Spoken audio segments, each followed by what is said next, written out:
I've made a terrible mess of things. He threw some things together in a beaker and out popped us. Heyo! Yes! Dorothy's missing. Welcome to DC Fandom. My name is Christian Holub from Entertainment Weekly, and you're watching the Doom Patrol panel. So glad to have you all here watching virtually. I personally am very happy to be moderating this because Doom Patrol is, I would say, easily my favorite superhero show right now. Because of all the crazy things we see, season 2 alone, we've had sex demons, time-traveling roller skate parties, and a demon who thinks he's Jack the Ripper, and that's just in a couple episodes. So I'm so excited to have the cast and creators and producers here to go through season 2 and talk about the show. First up, of course, we have Mr. Timothy Dalton, who plays Niles Calder, aka the Chief. We have Matt Bomer, who plays Larry Traynor, aka Negative Man. Joy Von Wade, who plays Vic Stone, aka Cyborg. April Bowlby, who plays Rita Farr, aka Elasti-Woman. Diane Guerrero, who plays Jane, aka Crazy Jane, aka Hammerhead, aka Baby Doll, aka you know the rest. Abigail Shapiro, who plays Dorothy Spinner. Karen Obalom, who plays Ronnie Evers. Riley Shanahan, who is the on-set performer for Cliff Steele, aka Robot Man. Matthew Zuck, who is the on-set performer for Larry Traynor, aka Negative Man. Jeremy Carver, executive producer and showrunner. Chris Dingus, executive producer. Tamara Becker Wilkinson, co-executive producer. Everybody ready to get into it? Booyah! Yes. There we go. So kind of wanted to start with a generic question for a lot of you, particularly those of you who were part of the show in season 1. How did kind of the experience of filming season 2 differ from season 1? Were you a little more used to kind of the weirdness and ready to roll with the craziness, or do you still find yourself getting caught off guard by the things in scripts? First of all, you can never really get used to the craziness and the weirdness because this show is so phenomenal and our team come up with such amazing ideas, and we're constantly looking at the scripts as actors and completely baffled as to how we can get crazier, funkier, wilder in each episode. I think for me personally, one of the best things was that we got to come back and do it all over again, and with a family in which we all resonate with and which we all now understand, and a show and a world in which we don't fully understand, but we're getting to grips in this wacky and weird world. And so, yeah, being able to come back and do it all over again, knowing what we're getting ourselves into was a big thing for me, definitely. Well, I wanted to do the flip side of that and kind of ask Ronnie and Abigail, since your characters are introduced to the show this season. What's it been for you guys navigating this weirdness, and have your co-stars make you feel any more at home? It's been really cool, actually. This is like my first TV gig ever, so I'm just so grateful that I had such a great experience and everything, and to be like working on this show in particular, because I've gotten to do things I've always wanted to do as an actor. So that's been really cool. And I just had such a great time reading all the scripts. They're so well written and insane, and I couldn't wait to read the next one. Same. I mean, those scripts are just insane. I was like, how are we gonna film this? I love that my character also is like kind of like a sliver of kind of normalcy. It kind of gives you a break from all the wackiness. I feel bad for kind of taking Cyborg away from his friends, but hey, she needs love. It was for a good reason, Ronnie. Yeah, we've seen in like every scene you guys are in. In the bed. In the bed. In the bed all the time. You know, even though so much happened in season 1, in season 2, we're really digging in even more on some of these characters, learning things about their backstories, especially, Larry and Rita come to mind as characters we're learning a little bit more about their family relationships and things before they joined the Doom Patrol. I'm just curious, did Jeremy, Chris, Tamara, what kind of conversations did you guys have with the actors going into season 2 about how the characters are going to develop, or what more we're learning about them? Well, I mean, first, as the writing sort of crew, we're going through for several weeks and we're figuring out character arcs and the such. And then I sat down with each of these folks and sort of like walked them through what their arc was looking like for the season, just so they have an idea, because nutty stuff, I guess, that you could say happens during the course of the season, you want them to see the sort of grounded arc that's actually coursing through all of the craziness, and just to give them a strong basis to start the season and get an understanding of beginning, middle, and end to the extent that we know it. That's what we try and do every season with the cast, to the extent that we know the answers, just so they can have a little bit of a roadmap for themselves. Well, kind of one of the big things kind of carrying us from the end of season one into the new season is that at the end of season one, we learned that Niles, the chief, who all the characters saw as some kind of parental or father figure, that he was in fact responsible for a lot of the stuff that's happened to them. The 1-2 punch of that is that we also have met Dorothy, who is kind of his justification for all those things he's done, as ways to protect her. That kind of carries through the season, I think, as the team is kind of processing that. And I'm curious, Timothy, did that change your performance at all? That this character is really in a position now where he has to be asking for forgiveness and leniency, maybe a little more than he's used to? Well, it depends what you mean. I think the performance changes all the time. It's an organic thing. And in one situation, you'll behave one way. In another situation, you'll behave in a completely different way, which is good. It brings texture and depth. The new is excellent. Surprise is excellent. And we get plenty of surprises on the show. Definitely. I'll throw to Diane, because Jane is a character who seems to have kind of relied on the chief a little bit for being a grounded presence in her life, despite the kind of a horrible history she has with parenting. Not being able to rely on the chief, how has that kind of changed Jane's decision making this season? She's relied on the chief a lot, and I think that we see that starts to change even in first season. So she decides to rely on other methods to cope, and you see where that gets her. And then eventually she sees that she needs this family. I mean, as she starts to empathize with everyone else's trauma as well, and she sees that it's not just her who's having all of these, or going through this emotional roller coaster on her own. She sees that maybe the chief is not her primary source of protection. I think she starts relying on the team. And of course, the chief is far from the only parental figure in a lot of these characters' lives. They've kind of inherited some messed up things from their parents, which we see this season. And so I'm curious, April, Joyvon, Abigail, can you guys speak at all to kind of how your characters are reckoning with kind of their parental relationships and what they've kind of been left by their parents? I think Rita suffers from imposter syndrome.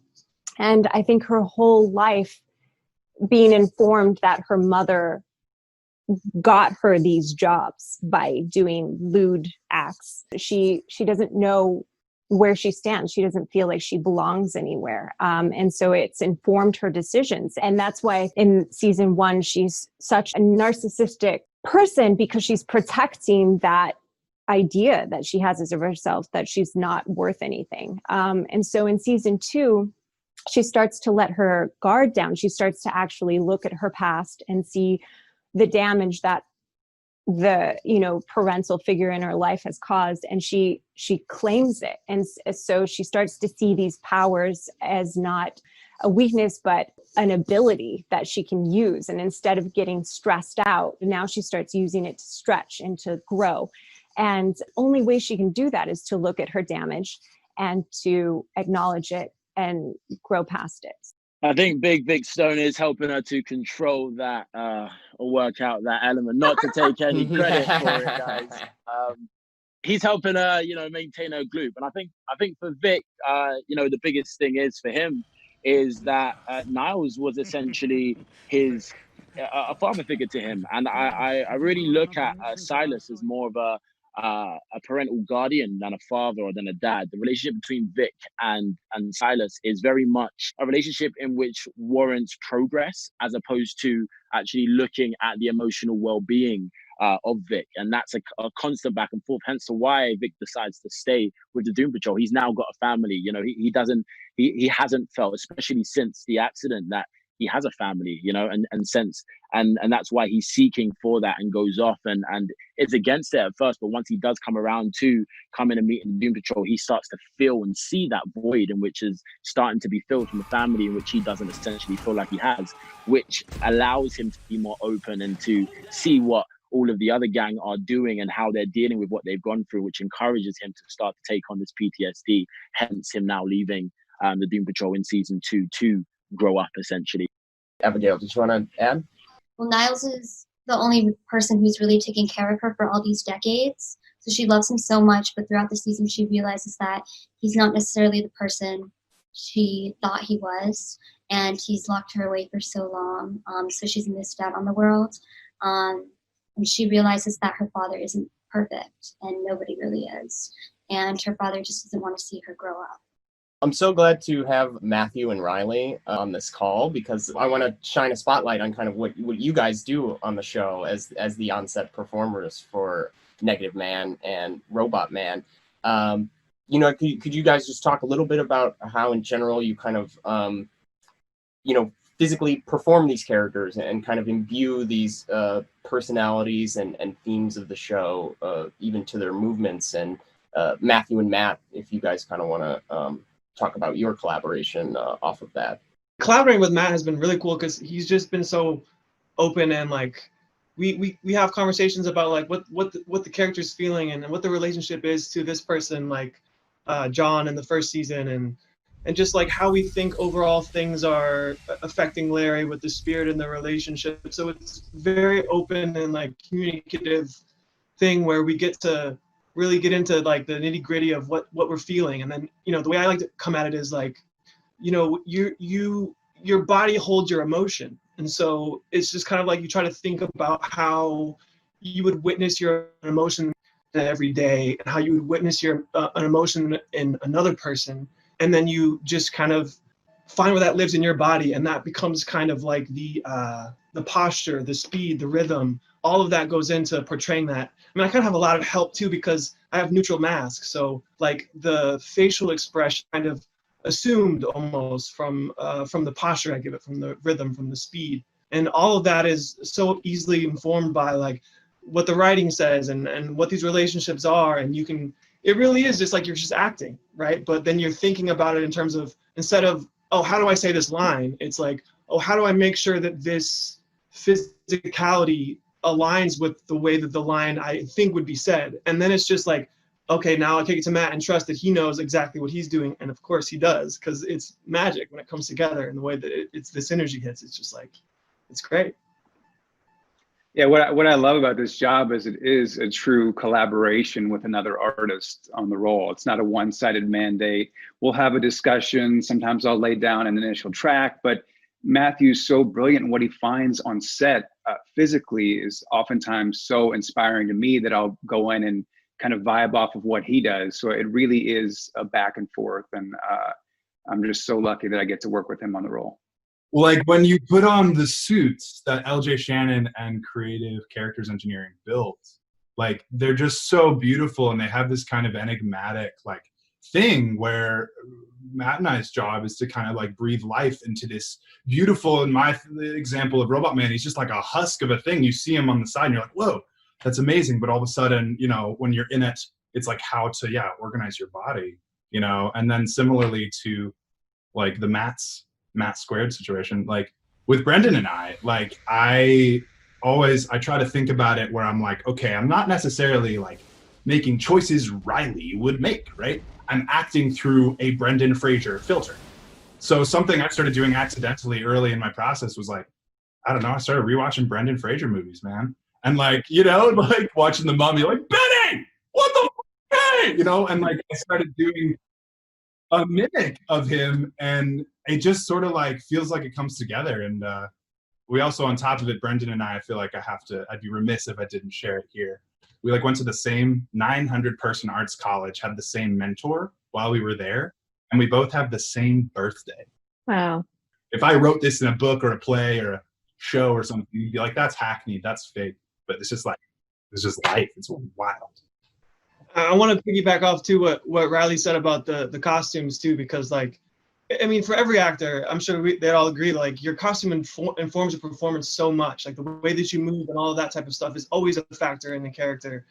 But I think even more so with these things, it's like Riley, you have to move a certain way in some situations because of the bulk and the size and the weight of that.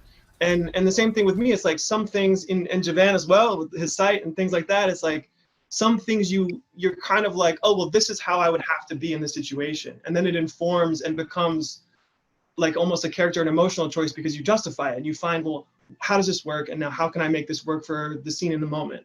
And it really is like the costumes are such a helpful, incredible part of what we do. I realized early on though that Matthew and I were going to need separate costumes because at first we only had one. We had to share it. And the first time I wore it, it was a stunt scene and I had to duck and it tore from the ass down to the ankle. And I realized I may have a little bit more kadunk than Matthew has down there. So they're gonna need a second suit for sure. Awesome. Well, we mentioned a little bit earlier, Cyborg and Ronnie kind of having some alone time this season.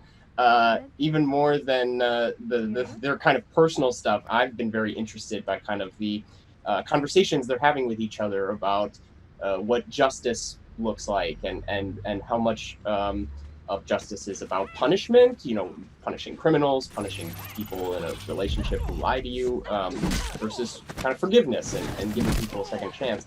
Damn, girl. Those are some moves. Cops are on their way. What? No, I didn't ask you to call them. On a mugging? It's kind of standard procedure. He's just a kid. Do me a solid. Give him a second chance. According to his priors, this would be his third chance. Then give him a third chance. The more this kid is in the system, the harder it is for him to get out of it. And if he doesn't experience the consequences, then he's heading there anyway. Are you really that confident in your moral compass? No. I just didn't know this mugging was my only chance to solve systemic injustice in America. All I'm saying is this kid needs more protection than I do. So there's a lot going on, you know, in their relationship and their interactions. What do you guys like about exploring? I think it's beautiful that we get to have these nice, intimate moments in the middle of the world about to end. I'm really in love with Cyborg and Ronnie because they're so different in the way they think about things, but at the same time, they're so similar. Like their trauma is very similar. I mean, they met at a trauma group, for crying out loud. So I just love that they're kind of like opposites attract, and she's teaching Cyborg a different way to go through things. And they both have a genuine heart, but they may have, you know, done things in the past that are just different. But I think it's the genuineness of their heart is what brings them together because they're both good people. It's just Ronnie has done some things and she knows it. So I just think that it's a beautiful act of Black love. You don't see that a lot. And I just think it's a nice surprise to see in the Doom Patrol. Like you wouldn't expect it. Like these two Black, beautiful people just loving on each other. And that's really important to me. And I love that the producers decided to do that. And I'm always grateful for that. So I just think their story is incredible. The reputation was a huge thing for me, and seeing that Black love on screen, and also an access point for Vic, seeing Ronnie as what is the closest reflection for Vic in terms of seeing someone else. You know, I can look at Robot Man all day long, but it's not exactly a direct reflection. But when it comes to Ronnie and seeing someone in which has experienced very similar things, or, you know, has an outward appearance of something which is so similar to Vic, he relates on another level. And I feel like even being amongst Doom Patrol and seeing what these characters have been through, there was one level of entry, but then meeting and being able to come into relationship with Ronnie allowed Vic to really start to see a mirror reflection of himself and start to learn to love himself more. I think that's one of the biggest things that I feel like Vic gets from that relationship. And then, you know, we all know that only when we love ourselves do we get to love others. And so it allows him to express outwardly for that connection with Ronnie. And it's just so beautiful to, you know, play alongside Karen, who is phenomenal, as you all can see. And we had a great conversation about how this was going to physically work when it came to knowing that Cyborg was going to get down. But we cracked it. You ready? Booyah. Booyah. So I wanted to throw to some of the absolute craziest, most colorful characters, which I would say are probably Jane and Dorothy, who are a little similar in terms of their power both gives them access to different allies, whether it's personalities inside themselves or these imaginary friends. Recently, we've seen them kind of bump up against each other a little bit in the show. So I'm just curious for Diane and Abigail, how do you guys think that Jane and Dorothy see each other? Do they see each other as possible sisters, friends, or as like rivals? I think that there's a lot of similarities there. Jane was very, very attached to the chief, and you see some of the different personas have different relationships with Chief as well, especially Baby Doll, and where we saw Dorothy and Baby Doll have that connection, and then saw some like life-changing things for the both of them that caused them to make some major decisions. I love that relationship there because we both, I care about Dorothy. I care about the fact that she's a little girl. And I think that Jane understands what it is to feel like trapped and what it feels like to be deceived and locked away or traumatized. And so I think that she finds a lot of, she's empathetic towards Dorothy. And of course they have that connection to the chief. And I think like looking at it from like a family aspect, they're very much like sisters. Because when you look like at a sister relationship, there's that fighting, and you get that fight between Dorothy and Baby Doll. And these are two little girls with these powerful, destructive powers they have really no control over. So when you put them two together, like, of course, sisters fight. I fight with my sister all the time. When we were small, we would like pull out each other's hair and stuff like that. So like when you put two girls together with these powers, it's not gonna necessarily always end up well. I think I might be a little bit too big for some of your games. Your dad is a bad man. What? He hurt me. He hurt everyone in this house, and that's why everyone hates him. That's not true. It is. He's bad. Your dad is a bad man. There we go. I was like, what? That was, I saw that. Baby Doll was like, Baby Doll was like, yeah, that's why everyone hates him. I'm like, That scene turned out so creepy. It's like, Yeah. oh my God. It was so creepy. I just have to say I loved that episode for all of us. I thought it was so fun. And So it was awesome. so fun, like working with you for the Dorothy Baby Doll scenes where we just gotta let out our inner little kid. How are you, Cliff? Top shelf. So are you two running buddies now? Two little masters of disaster? Nice. Yes, sir. We're very close friends. Hey. Man, you missed out on a killer tea party. What? What?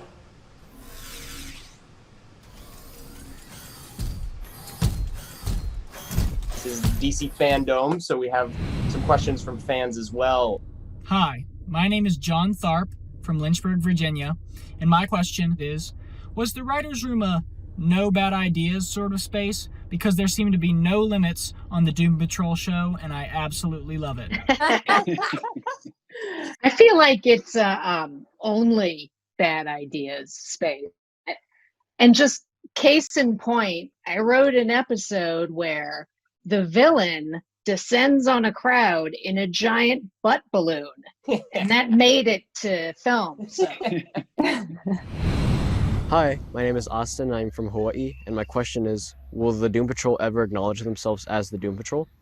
Just from my perspective in the writer's room, I try to never think of this show necessarily as a superhero show. But I would think if you had superpowers, it would be impossible for that not to cross your mind, like whether it's Steel and Stone or Rita trying to master her powers. I think that might be in the back of everyone's mind, but I think they're a long way off from being able to get their own shit together to worry about other people's problems. Chris, way to plug your own episodes there. That was very good. Well done. I don't know any of the other episodes. I just focus on me. Oh, Chris, we have so much in common. Yay, narcissism! Hello, my name is Andrew Garcia, and I love Doom Patrol for being so bizarre with the wild adventures they go on. But to me, this show hits the highest points with the theme of mental health, being that the characters have such traumatic origins. What have you learned from your characters, and what does mental health mean to you as actors? Well, just, destigmatizing mental health is so important, I think, and is something that is super underrated. I love that our show does that. And I love that it's not just, at first I kind of went in thinking it was just going to be, Crazy Jane, right? Because she has all these personalities and she has DID. But then you see that it's all of us, really. And I really think that speaks to a lot of people, because we all really do, as human beings, need mental health. It's important for us in our day-to-day, so that it's important for our survival. Jane has certainly taught me a lot about the self-care that I need, and not to just blow something off like, oh, well, whatever, I'm sad, it's not important. It is important, and it's important to take care of yourself, and it's important to make sure that we give that value for everyone. Nothing is too little or too big. And we never stop growing. I mean, we're all like on the show, we're like 100 years old or something, or plus, Dorothy. And so we see that we just never stop growing, and it's never too late to heal. In fact, it's imperative. All you gotta do is talk to me. What's going on in there? This codependent routine is getting stale, Cliff. Go, stay, do whatever you want, just don't do it for me. Okay, for the record, I am not dependent on anybody. I am my own robot.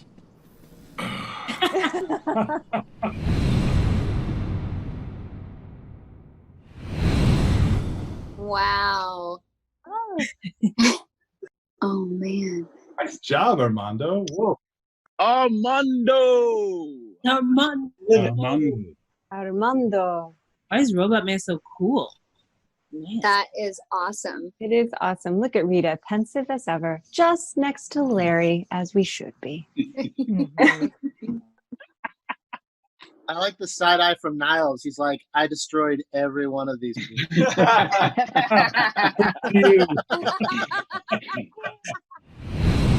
Francisco. Oh my gosh, that's awesome. That's so cool. Wow. Ooh, that's dope. Francisco, can I get that so I can hang it up on my wall? It's so good. Whoa. So cool. Wow. Oh, that's dope. That's amazing. Very edgy. Yeah, very edgy. It's like the most super heroic that this bunch has ever looked. Like, it looks like we're about to fight, but we're in line to get tacos or something.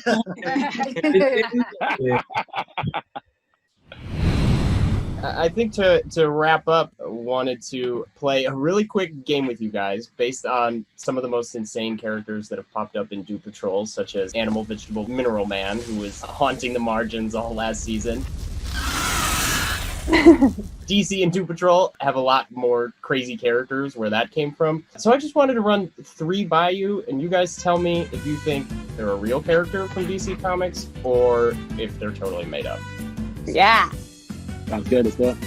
The first one I wanted to run by you. Name is Ambush Bug. Real name is Erwin Schwab. His origin is that he found the Ambush Bug suit and took on the role. Superpowers are teleportation, dumb luck, cosmic awareness, and invulnerability. Does that sound like a real DC character or a fake one? Real. Sounds real. It is 100% real. Dumb luck gave it away. Yeah. If that's not the spirit of comics, yeah. All right. This one's name is Disgust Machine. Real name, Quinn Harrison. Origin, famous chef turned hideous superhuman after accidentally eating mutant eggs. Superpowers are super speed, shapeshifting, and enhanced smell and vision. Does that sound like a real character or a fake one? That's a fake character. Fake. It's fake. Yeah. The name is Lump. Real name is Lump. Origin is that it was created by a character named Granny Goodness to trap a superhero called Mr. Miracle. Superpowers are telepathy and illusion casting, and it may or may not have gone mad by seeing its own hideous appearance. Does that seem true? Real. Real. That's real. You guys are 3 for 3. Thank you guys once again for all assembling for this virtual DC Fandom panel. This is the cast and the creators of Doom Patrol, the first 2 seasons of which are available now.